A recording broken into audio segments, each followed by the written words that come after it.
About to be heading south on 77 in Summit County.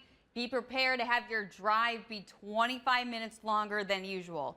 That's because of this crash that you can see in our camera where 77 passes East Warner. That's blocking the 3 right lanes here. So we have one car that was involved here, and it looks like a few more over on that far right shoulder. So if you're about to be heading this way, you have just one lane of traffic to get through. And this is slowing down drivers for several miles, and again with a 25-minute delay. So it looks more like a parking lot than a freeway where 77 is meeting Waterloo Road over by 277.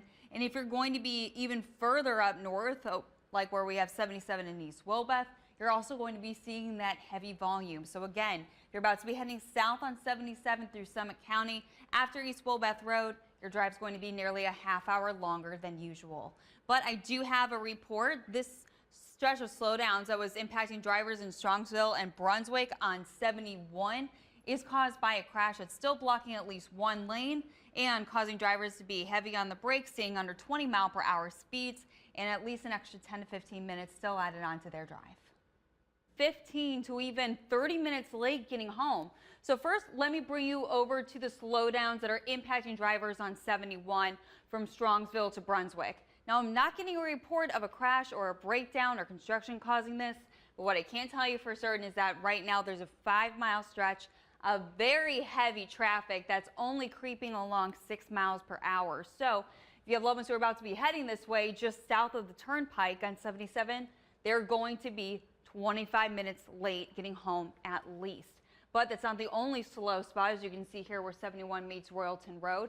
If you're going to be heading south on 77 now, this is where we have stop and go traffic for an 8-mile stretch. And consequently, drivers in the Richfield areas are going just under 10 miles per hour. So at least 15 minutes is going to be your delay on 77 southbound. Again, just after 271 in the turnpike here. But the good news is that this is sporadic. So I want to bring you here to where 77 and 271 meet, where you can see some of those slowdowns there. But again, these are sporadic. So that's why you have, even though this goes over an 8-mile stretch, why you have some of those speeds that are faring a little bit better. So I'll be keeping my eye on both 71 and 77 and let you know how long the delay is going to be for you. My first alert traffic updates.